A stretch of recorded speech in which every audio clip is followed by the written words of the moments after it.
প্রিয় দর্শক, স্বাগত জানাই আমি জামান রায়হান আপনাদের সবাইকে পথশিশুদের ওপর নির্মিত পথশিশুদের ভাবনা প্রামাণ্যচিত্রে।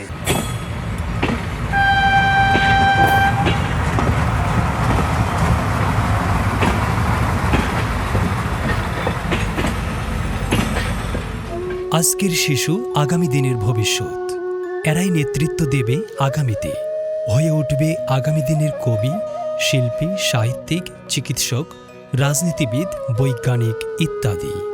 তাই তাদের সঠিকভাবে পরিচর্যা করা অত্যন্ত জরুরি।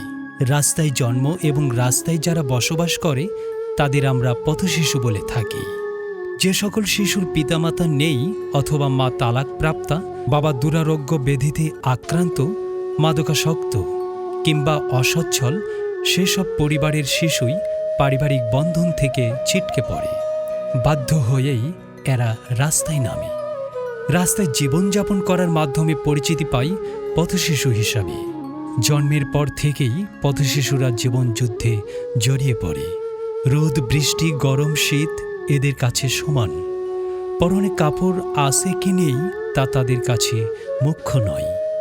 সকালে ঘুম থেকে উঠেই মায়ের হাতের মজাদার খাবার দিয়ে নাস্তা করার পরিবর্তে মানুষের বকুনি খায়।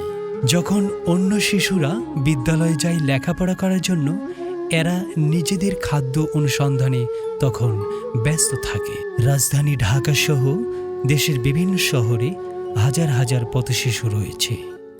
রাস্তাঘাট, rail station, bus terminal, office চত্বর, পার্ক ও খোলা আকাশের নিচে তাদের বাস। বড় অসহায় তারা। ঠিকমতো ঘুমোতে পারে না, ভালো কোনো পোশাক পরতে পারে না, পায় না ভালো আচরণ, খেতে পারে না। পথশিশুরা কারো না কারো সন্তান, ভাই বোন বা আত্মীয় স্বজন। বাংলাদেশে রয়েছে অনেক অনেক পথশিশু। এদের মাঝে মারাত্মক স্বাস্থ্য ঝুঁকিতে রয়েছে অনেক বেশি। বেশিরভাগই অপুষ্টি, যৌনরোগ ও মাদকের নেশায় আক্রান্ত। সর্বনাশা মাদকের বিষে আসক্ত হয়ে পড়েছে হাজার হাজার পথশিশু।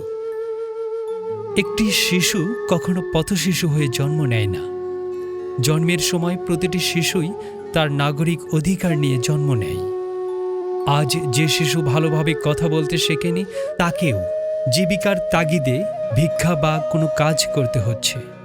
তার কাছে জীবনের মানেই হলো ক্ষুধা নিবারণের জন্য পথে পথে ভিক্ষাবৃত্তি বা কোনো কাজ করে বেঁচে থাকার লড়াই। তাদের দুরবস্থার জন্য দায়ী কে? কাকে আমরা করব দায়ী? পথশিশুরা যদি লাঞ্ছিত হয়, অপমানিত হয়, কুশিক্ষা গ্রহণ করে, ছিনতাই, ভিক্ষা করে, সমাজের বিভিন্ন অপরাধমূলক কাজের সঙ্গে পরিচিত হয়, তাহলে সেটা তাদের জন্য এবং আমাদের পরবর্তী প্রজন্মের জন্য বিরাট হুমকি হিসেবে দেখা দিতে পারে। আমরা চাই না পথশিশুরা এসব খারাপ জিনিসগুলোর সঙ্গে পরিচিত হোক।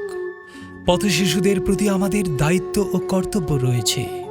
পথশিশুদের প্রতি নৈতিক মূল্যবোধ বৃদ্ধি করতে হবে। নৈতিকতা ও মূল্যবোধ না থাকলে মানুষের জীবন বিপথে পরিচালিত হয়। যেসব শিশুর নৈতিকতা ও মূল্যবোধের অভাব রয়েছে তারা অন্যায়ের দিকে পা বাড়ায়। শিশুদের নৈতিকতার শিক্ষা দিতে হবে। করতে হবে পথশিশুদের জন্য বৃত্তিমূলক শিক্ষার বিশেষ ব্যবস্থা। শিশুদের পরিপূর্ণ বিকাশের ওপর জাতীয় সমৃদ্ধি নির্ভরশীল। পথশিশুদের উন্নয়নের ব্যাপারে শুধু সরকারি কার্যক্রম নয়, সচেতনতার সঙ্গে কাজ করতে হবে। পথশিশুদের অধিকার, দায়িত্ব ও কর্তব্য সম্পর্কে সজাগ করে তুলতে হবে। চিন্তা করতে হবে স্থায়ী সমাধানের। উপযুক্ত শিক্ষা প্রদানের মাধ্যমে তারা যেন আত্মনির্ভরশীল মানুষ হিসেবে নিজেকে গড়ে তুলতে পারে, সে ব্যাপারে সচেষ্ট হতে হবে। আমরা চাই সুবিধাবঞ্চিত বা পথশিশু শব্দটি বিলুপ্ত হয়ে যাক। ডিজিটাল বাংলাদেশের স্বপ্ন পূরণ করতে হলে এ পথশিশুদের মূল্যায়ন অবশ্যই করতে হবে। আসুন আমরাও এগিয়ে আসি পথশিশুর কল্যাণে। আজকের শিশুরাই আগামীর সম্ভাবনা তথা ভবিষ্যৎ কর্ণধার। তারা শারীরিক, মানসিক স্বাস্থ্য, শিক্ষা, চিন্তা চেতনা ও মননে যত সমৃদ্ধ হবে, জাতির ভবিষ্যৎ ততই শক্তিশালী হবে। পথশিশুদের আমরা পথ থেকে পরিবারে নিতে চাই। আমরা পথশিশু মুক্ত বাংলাদেশ গড়তে চাই। কাজটি অত্যন্ত দুরূহ, কিন্তু অসম্ভব নয়। তাই এ দুরূহ কাজটি সরকারি, বেসরকারি, আন্তর্জাতিক সংস্থা, স্বেচ্ছাসেবী সংস্থা এবং ব্যক্তি সবাই মিলে একযোগে করলে সহজ হবে।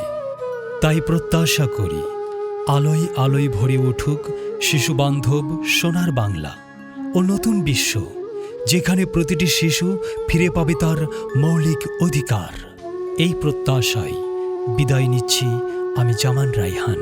আল্লাহ হাফেজ।